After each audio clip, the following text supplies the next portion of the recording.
લેમડો પેપડો over. ને એવું નથી છોકરો જેવું ગાય, બે જણા છોકરો છોકરી બે ડ્યુએટ ગાતો તો બે એવું ગાય. છોકરો કે ઓખો ઓખો મેં બાત હોને દો, છોકરી કે મુझको अपनी बाहों में सोने. આંખો દોમન કોટા જોતો લેમડો પેપડો ઓવર. હવે આ જોતો લેમડો પેપડો આંખો દોમન કોટામાં વાતો કરતો હોય, અઠવાડિયે નાતો હોય, 3 દાડે વાળ ઓળતો એવા કોઈ છોકરાના તકદીર પલટી જાય. એના કોઈ મામા માસી સગાવાલા એને મોમ્બાસા, એન્ડોલા, કેન્યા, જામરા, દારેસલામ, નાયરોબી, નકુરુ, કેરીચો, એલ્ડોરેટ, ટૂંકમાં એને આફ્રિકા બોલાવી લે. ઈસ્ટ આફ્રિકા 2.5-3 વર્ષની જ્યારે પહેલી વાર આવે ને ઇન્ડિયા, સાહેબ જોવા જેવો થઈ ગયો. ધાણીમાંથી પોપકોર્ન થઈને પાછો આવ્યો. એ આંખો દોમન કોટા ત્યાંની ભાષા એની ભાષા મૂકીને આવ્યો, પણ ત્યાંથી જ આફ્રિકાથી જે ભાષા શીખીને આવ્યો હોય એ આપણી જોડે બોલે, અડધું અંગ્રેજી અડધું ગુજરાતી. એ કેવું લાગે? જે દેશમાં પેદા છે દેશને ગાળો દે, જે ભાઈબંધોને અડધી રાતે 40 પૈસાની ચા પીતી છે ભાઈબંધોને ગાળો દે. કોણ બોલ્યો?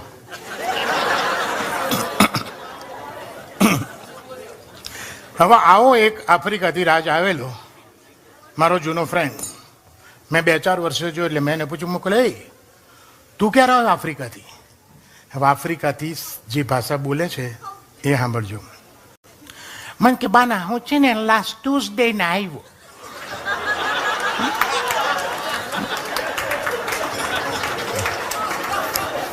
આપણે કે ફાઇન, ચલો લાસ્ટ ટ્યુઝડે આવ્યો, very good. After following to came here. હવે પ્રોગ્રામ શું છે, કેટલું રોકાવાનો છું? Actually, you know what happened, Bana? I was supposed to for 3 months. મેં છે ને દિન પહેલાં અહીંયા પ્લાન કર્યો હતો 2-3 મહિના રોકાવાના, ઓકે? પણ I am going back within a week or 2. આપણે કે કેમ આટલા બધા પૈસા ખર્ચીને આવ્યો ને અઠવાડિયામાં 10 દાડે ક્યાં જોતો રહીશ?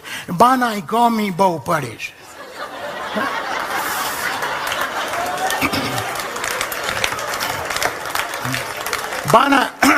બાના એ ગમી બહુ પડે છે. India is bloody two heart. હવે મેં ગરમી કરતો એની બર્થડેટ પૂછો તો 22મી મે બપોરે 2:30 વાગે અમદાવાદમાં પેદા થયો. જે દાડે ગુજરાતમાં સુયું ત્યારે ગરમી પડી ત્યારે ભાઈ પેદા થયો. 2.5 વર્ષે કે 3 વર્ષે ઇન્ડિયા આવવાનું કારણ એક જ હોય, એ લગ્ન કરવા માટે આવ્યો. ત્યાં ઠેકાણું ના પડ્યું એટલે અહીંયા આવ્યો. અને અહીંયા આપણે એને કોઈ છોકરી બતાવતા પહેલા એને વેરાબો છે ને કે બને તું નાયરોબીમાં કરે શું? Service business. કે you might have the name of hotel supreme in Nairobi. એ હોટલ સુપ્રીમ છે ને નાયરોબીની બાના હોટલ છે ને એ છે ને આપણા એક મુંડાની જ છે. અને એ હોટલ સુપ્રીમમાં છે ને બાના હું એવીએમ છું ફ્રોમ લાસ્ટ અબાઉટ 2 years. એટલે આપણે વિચાર કે એવીએમ કઈ નવી ડિગ્રી ફાટી નીકળી. પણ આપણને 3 મહિને ખબર પડે કે એવીએમ એટલે એઠા વાસણ મોજના. સુપ્રીમ હોટલની સિંકમાં ઊભો ડીશો ધોતો હોય, પણ એવી એમ આપણે મેનેજ એવું લાગે. હવે આરા નસીબદાર હોય છે રાજ એ લોકો. એવીએમ કે બીવીએમ ઇન્ડિયામાં દેખો છોકરીઓ મળી જતી હોય. એને એક છોકરી જોડે ટકે થઈ ગયું, લગ્ન થઈ ગયા. અનફોર્ચ્યુનેટલી હું લગ્નમાં જઈ ના શક્યો. હા, પણ એના લગ્ન થાય પહેલાં મેં એને અમદાવાદ બોલાવ્યો. હું કહું અમદાવાદ તું જો કેટલું ડેવલપ થયું. આખો દિવસ મારી જોડે રહ્યો. મેં કીધું અમદાવાદ કેટલું ડેવલપ થયું, રિવોલ્વિંગ રેસ્ટોરન્ટ થઈ, ડ્રાઇવિંગ થયું, મલ્ટી સ્ટોરી એપાર્ટમેન્ટ થયા. અમદાવાદનું ડેવલપમેન્ટ તને કેવું લાગ્યું? મેં કે ઓકે ફાઇન. આ બિલ્ડિંગો ભલે છે ને તમે બાના બિલ્ડઅપ કર્યા હોય, યુ નો ફાઇન ગુડ. બાના લોકોમાં કાંઈ ડેવલપમેન્ટ નથી આવ્યું. લોકો ન્યાના ન્યા જ છે કે ગમે ત્યાં પાનકેન પીચકાર્યું મારે. કેટલું ડર્ટી કરી મેલે છે. તમે આફ્રિકામાં થૂકો તો ઓલો અસ્કારી ઓલો કાણીઓ તમને ઝાલી જાય. અને અહીં કેટલું ડર્ટી કરી મેલો છે. હવે એને બધું ડર્ટી લાગતું હોય પણ એની માં સોજિત્રામાં ભેંસના પોદળા ઊંચકતી હોય. એનો બાપ ફાળિયું બાંધીને ટ્રેક્ટર ચલાવતો ખેતરમાં. આના ડર્ટીને જ પહેલ લાગે. હવે આવાને છોકરી મળી ગઈ, લગ્ન થઈ ગયા. લગ્નમાં આપણે હું જઈ ના શક્યો. એ જ્યારે પાછો જતો તો તારે એરપોર્ટ ઉપર એને મળવા ગયો. જે બાને એની વાઈફને મળી લઈએ. તેની વાઈફની મને ઓળખાણ કરે. મને કે દિનખર હા બાના મીટ માય ઓન વાઈફ. એ આફ્રિકા તો ઓન થઈ ગઈ, જાણે ઇન્ડિયામાં ઓન લોન ઉપર લાવ્યો હોય. એને ખબર નહીં આ એક જ આ ટાઈમ એવી છે જે લોન ઉપર નથી આવતી. પેન આવ્યા પછી બધી લોનો લેવી પડે છે. પણ અમારા 4 એક પહેલા ચરોતરના નાના ગામડામાં અમારું મ્યુઝિકલ પ્રોગ્રામ હતો. સાવ નાનું ગામ હતું. અમદાવાદથી ઓર્કેસ્ટ્રા લઈને ગયેલા. લગભગ કલાક થઈ ગયું, પબ્લિકમાં પ્રોગ્રામ જામે જ નહીં, કોઈ જોઈએ એવી રિસ્પોન્સ ના મળે. બધા સિંગર ફાઇન હતા, લેટેસ્ટ ગાયનો ગાતા હતા. મેં કહું વોટ ઇઝ ધ પ્રોબ્લેમ, શું છે? Sound system everything was okay. અમે તો ટેન્શનમાં આવી ગયા. અમે કાકા સ્ટેજ ઉપર આવી ગયા. ના, હું સાઈડમાં બેઠો હતો, મારી પાસે. મને કે ભાઈ પાર્ટીમાં છો? મેં કહું હા, મારે પ્રોગ્રામમાં ગાવું છે. ના કહેવાય કાકા, અમે અમદાવાદથી એટલા સિઝન આર્ટિસ્ટ આવ્યા છીએ, એટલા જૂના આર્ટિસ્ટ આવ્યા છીએ, તો પ્રોગ્રામ નહીં જમતો. તમે ગાશો તો બધું હલી જશે. મને કહે ગોડા હું ગઉં ને તો હલે નહીં ને હાલે નહીં. મેં કહ્યું બધું કરવું કે તમે માંડીવાળો? મને કે તમારે પ્રોગ્રામ કરીને ગામની બહાર ન્યા કરવું છે? એટલે હું સમજી ગયા કોઈ માથા ભારે માણસ છે. હું કહું આની સામે ના પડાય. એટલે મેં ઓર્ગેનાઇઝરને કહ્યું મને કાપી દે ને એક ગાયન, કે આપણા ગામમાં ક્યાં ફરી આવવું છે, એનાઉન્સ કરી દે. એટલે મેં એનાઉન્સ કર્યું કે તમારા જ ગામના કાકા આજે અમારા સંગીતના કાર્યક્રમમાં મહેમાન કલાકાર તરીકે હાજર રહ્યા છે અને તેઓ આપને એક ભજન સંભળાવવા માગે છે. કાકા સ્ટેજ પર મૂકું, સોરી કાકા, મેં પૂછ્યા કે ભજનનું એનાઉન્સ કરી દીધું. મને કે ગોડા ભજન જ ગાવાનું છે, બાકી આ ઉંમર ફિલ્મને આવડે ગવાય જ નહીં, ભજન જ ગાવાનું. એટલે સ્ટેજ ઉપર આવ્યા, મેં એનાઉન્સમેન્ટ કર્યું તો એમાં ફરી એનાઉન્સમેન્ટ કર્યું. ગામના ભાઈઓ ને બુનો, તમારી સામે ભજન ગાઉં છું. ભજન મેં જ લખ્યું છે, હું જ ગાવાનો છું. ગાવામાં કંઈ ભૂલ થાય કરી લેજો. મેં કહું ના કહેવાય. મને કંઈ કહેવાય, મારા ગામના જ છે. હવે જે 4 લીટીનું ભજન ગાયું સાહેબ, સાંભળજો. વર્ષોથી ગામડામાં રહેલો, ભણેલો ગણેલો, બિલકુલ નહીં, શિષ્ટ ભાષા બોલીએ કે નહીં, બોલવું હોય તો ફાવે નહીં. અને 4 લીટીનું ભજન ગાયું, પબ્લિકના છોડા પાડી દીધા. હરિનો ટોટિયો પકડ, આપણે કહીએ પ્રભુના પગ પકડ, કે પ્રભુના ચરણ સ્પર્શ કર. આને ચરણ સ્પર્શ પગ બધા અઘરા શબ્દો હતા. કલા હરિનો ટોટિયો પકડ, એની ખુશામતો કર, કે હડફા મેલી દે મોથાકૂટ આખા ગોમની, કે હડફા જાન લેલ્યા બોચી તારા રો. મેં કોઈ આ હડફા બડફા બધું ના બોલાય. હું કાકા છેલ્લી લીટી કીને આવતા રહો, લાસ્ટ લાઈન. મને છેલ્લી લીટી કહે પહેલી લીટીને બાપ થાય. કલ્યા તે તો લખમી ને ઝાલી, એ છે ઓલા પ્રભુની ઘરવાળી, કે તે લખમી ને ઝાલી, એ છે ઓલા પ્રભુની ઘરવાળી, કે બોન પૈણી નાખી આખા અવતારની રે, કે હડફા જાલ ને લ્યા બોચી તારા રોમની. હવે ચરોતરમાંથી આપણે આગળ જઈએ, અમદાવાદ આવી ગયો. હવે અમદાવાદથી જઈએ મહેસાણા. સાહેબ મહેસાણાની ભાષા છે ને પિત્તળની રકાબી જેવી છે. પિત્તળની રકાબીમાં ગરમ ચા કાઢો ને તો ચા ઠંડી થઈ જાય, રકાબી ગરમ રહે, એવી મહેસાણાની ભાષા છે. પેલો મહેસાણાનો માણસ ઘેર બૈરાજ જોડ ઝઘડી નીકળે, 5 કિલોમીટર દૂર મળે ને ત્યારે ગરમ લાઈ જેવો હોય, ધગધગતો હોય. એમાં જો આપણે પૂછીએ કે પટેલ ક્યાંથી? આ ચૂલામાંથી. આપણે ક્યાં જવાના કે ફાડમાં? આપણી કે તબિયત કેમ છે? થાય એટલે બગા લે જા. આપણે કા બાબો તમારો ના તારો જ જોઈતો લઈ જા. સબ લહુરિયા. અને મહેસાણાથી ઘણા આવે છે અમે અમેરિકા, બહુ આવી ગયા. મહેસાણાથી 2 બહેનો આવી હતી વિઝિટર વિઝા ઉપર, ગામડેથી આવતી હતી, ઇંગ્લિશના ફાંફા હતા. આપણે નહીં યસનો થેન્ક યુ સિવાય. પણ યસનો થેન્ક યુ સિવાય આવડે નહીં. પણ 4-5 મહિને રહે ને તો પેલો રૂટીનમાં જે ઘરમાં ઇંગ્લિશ શબ્દો બોલાય ને એવા બોલતી થઈ ગયેલી. તે એક બેન બીજીને કે હે આજના ચંપા વોક લેવા નહીં જવું કે? પેલી કાલી હું તો બીજી છું. બીજી ના બોલે, કાલી હું તો બીજી છું. પેલી કે એમાં હું છે, એમ તો તાર ભાઈની ત્રીજી છું કે.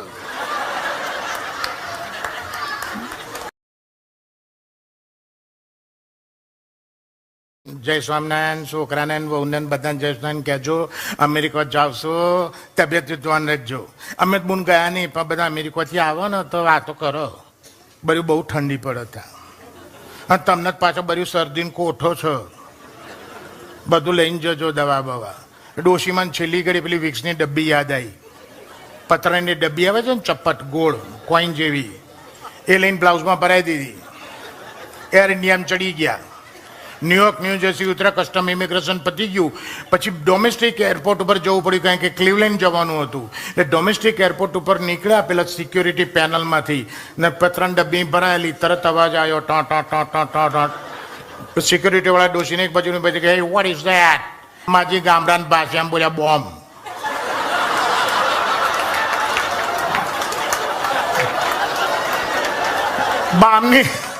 બામની જગ્યાએ બોમ્બ બોલ્યા. આખા એરપોર્ટની સિક્યુરિટી ઉતરી ગઈ. ક્લિવલેન્ડની 5 ફ્લાઇટો ગઈ, માજી નંબર ના લાગ્યો.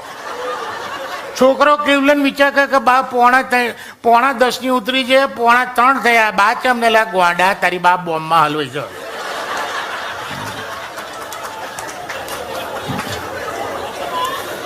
હમણાં હું મહેસાણા એક લગ્નમાં ગયેલો.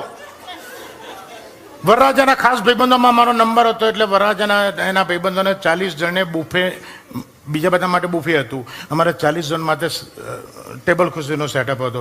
તમારો છે નહીં એવો, પણ તમે 2 બાજુ છે, અમારી એક જ બાજુ હતા.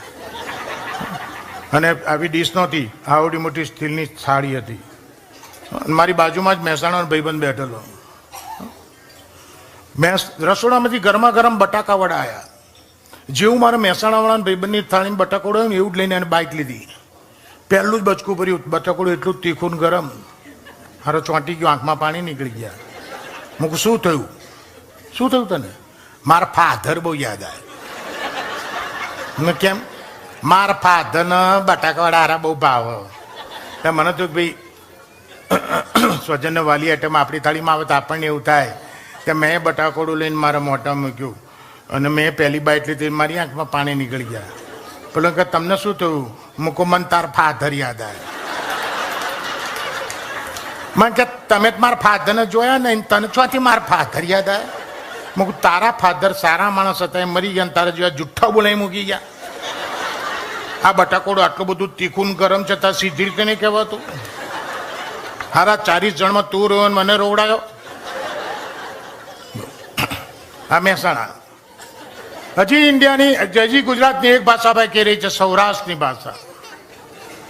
મીઠામાં મીઠી ભાષા કોઈ હોય ને ગુજરાતીની ભાષામાં તો સૌરાષ્ટ્રની ભાષા છે.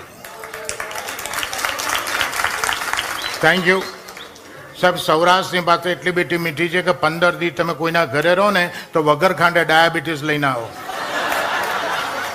અને આજની તારીખમાં સૌરાષ્ટ્રમાં આ મીઠી ભાષા છે, પણ ક્યાં છે? જે ગામમાં સંસ્કાર છે, એજ્યુકેશન છે, ત્યાં છે. બાકી જાહેર જગ્યાઓમાં તમને એવી ભાષા મળવા મળે તમે બીજી બસમાં પાછા હો. હું અમદાવાદથી ભાવનગર બસમાં જતો હતો, એકલો જ જતો હતો, મારી વાઈફ નહોતા આવ્યા. બસમાં બેઠો ને 15-20 મિનિટ થઈ, મારી સામેની સીટ ઉપર એક બેન મારી સમૂહ જોઈને હસે. એટલે હું થોડો ફોર્મમાં આવી ગયો. એટલે મેં ખિસ્સામાંથી કાંસકો કાઢીને વાળો માંડ્યો. મેં કહું લાવો થોડો સેટ થયું. તો કંડક્ટર જોઈ ગયો. કંડક્ટર મને કે ભાઈ આ શું કરો?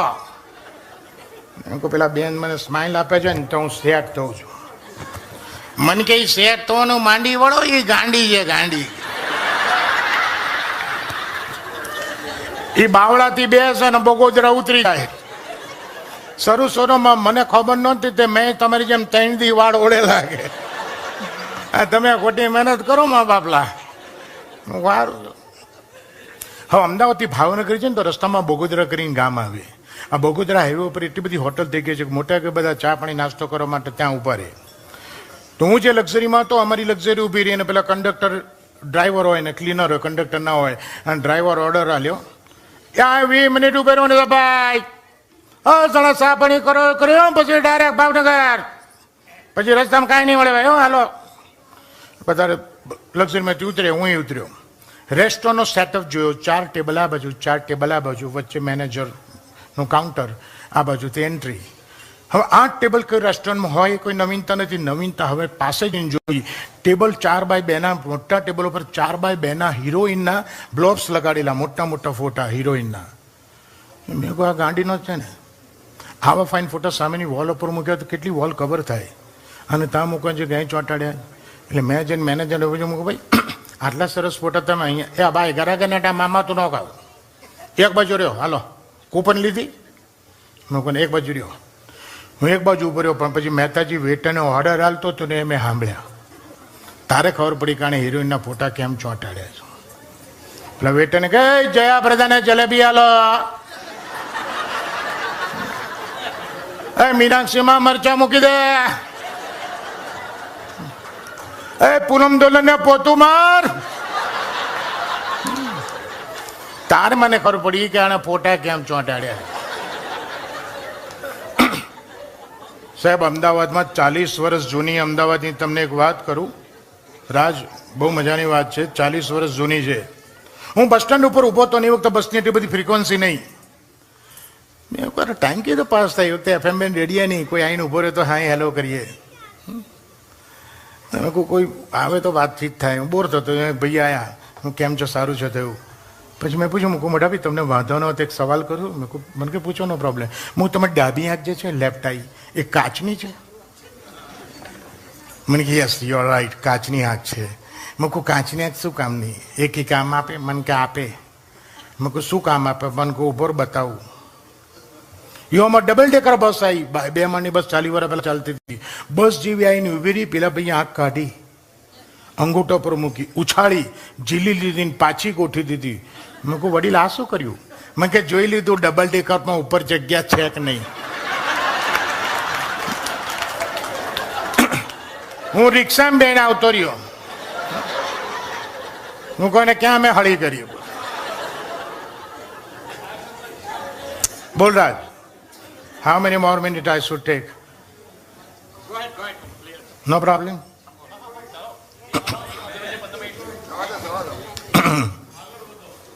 આગળ વધુ છું. બિપિનભાઈ, જ્યારે તમે અહીંયા હતા અને આ બધો પ્લાન તો 2 દિવસથી, હું તો 2 દિવસથી આવી ગયો છું, અને તમને ખબર ના પડે એટલા માટે અમને રાખેલા આ પેલા અમર અને શીતલ એમના ઘેર, અને એ લોકો પણ અમને they have treated us very nicely. Thank you very much for that. Harishbhai અને પન્નાબેન. અને ગઈકાલે આ મને એવું કહેતો હતો તમારો દીકરો કે મારા પપ્પાને કંઈક કહેવું છે, પણ કે હું જ્યારે બોલીશ તો I will be so emotional કે હું એ શાયરી અંકલ કદાચ હું બોલી ના શકું, તો તમે મારા વસ્તી પપ્પાને કહી દેશો? મૂકું શ્યોર. તો રાજ તમને કંઈક કહેવા માગે છે કે તમારી મહેરબાનીઓ તો આની પર બહુ છે.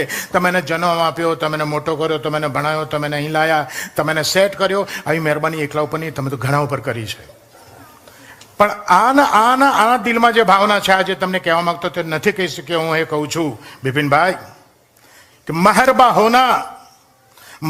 होना तो सिर्फ इतना होना, हर जन्म में तू ही मेरा बाप होना. આ રાજના શબ્દો છે, બોલ્યો છું હું. અને આનંદીબા, તમારા માટે આ દીકરો એ જ કહે છે કે માँ मेहरबा होना तो इतनी होना, हर जन्म में तू ही मेरी माँ होना. અને બિપિનભાઈ, મારે કંઈ કહેવું હોય તો આ પાર્ટી, આ તમારી વિશે બધું જાણ્યું બધું, હું એટલું કહું કે મહેરબા હોના તો ઇતના હોના, હર જન્મ में તું મેરા ભાઈ હોના.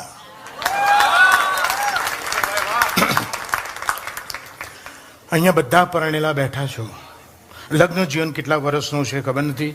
મારું ને બિપિનભાઈને 39 વર્ષ થયા છે. લગ્ન, સુખી લગ્ન જીવનના 39 ઉપરના બી ઘણા હશે, 39 નીચેના બી ઘણા હશે. લગ્ન જીવન સાહેબ ગમે તેટલા વર્ષનું હોય, અહીં બેઠેલા દરેક પરિણીત પુરુષે અને પત્નીના મોઢેથી આ એક વાક્ય મિનિમમ એકવાર સાંભળેલું હોય ને હોય જ. કયું વાક્ય છે ખબર છે? તમામ સહેજે બુદ્ધિ નહીં.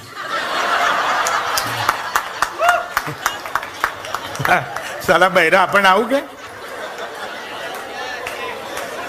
અને એ જ પાછી જઈને પડોશમાં શું ખબર છે?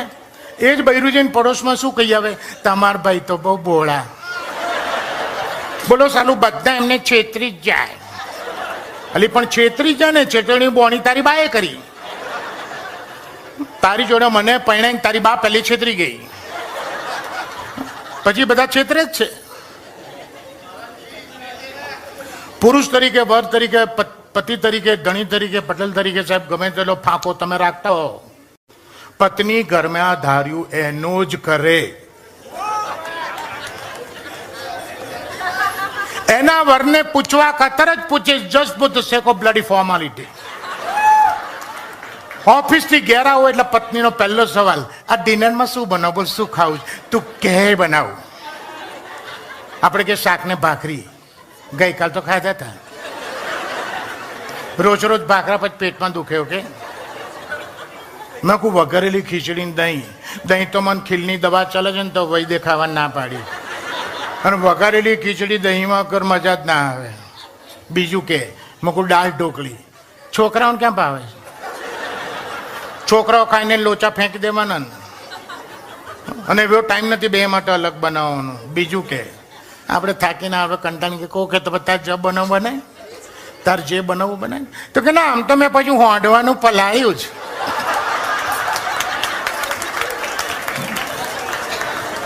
અરે છટક તે 2:30 વાગે હોંડવાનું પલાળ્યું છે, તા 6:30 ઉકર મગજની નસ ખેંચે છે. પ્રોગ્રામ નક્કી જ છે, હાંડવો બનવાનો છે ને આપણે ખાવાનો છે. અને સાહેબ એ હાંડવો 250 ગ્રામ આટલો નાનો ના બનાવ્યો હોય, આટલો ના બનાવે. એ 2.5 કિલોનો લડીંગ ગઠ્ઠો ઉતાર્યો હોય અને ચોહલા પાડીને 4 રેડા તમને હાંડવો હાંડવો હાંડવો કરી મૂકે. સાહેબ વર્લ્ડમાં ના ખાતા હોય હાંડવાના મેચિંગ તમને ખવડાવે. હાંડવોનો ચૂંદો ને હાંડવોનો મોરબ્બો ને હાંડવોનો પિકાન્ટો સોસ ને હાંડવોનું દૂધ ને. 5મા દિવસે 2 જ પીસ હાંડવાના વધ્યા હોય અને 4 દાડામાં તેવા હુકાઈ ગયા હોય. 5મે દાડે 2 પીસ કેવા હુકાઈ ગયા હોય સાહેબ, બાથરૂમમાં નાહવા માટે સ્ક્રબર તરીકે તમારે કામ આપે. બોલો,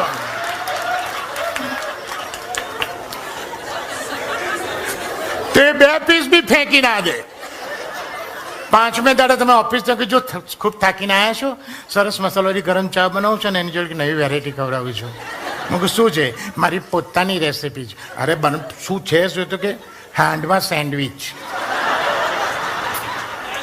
હું કહું તારી કેવું એ બધું હાંડવા સેન્ડવિચ કેટલા લક્કી છો? બ્રેડની બી 2 સ્લાઇસ વધી છે અને હાંડવાને 2 પીસ વધ્યા છે.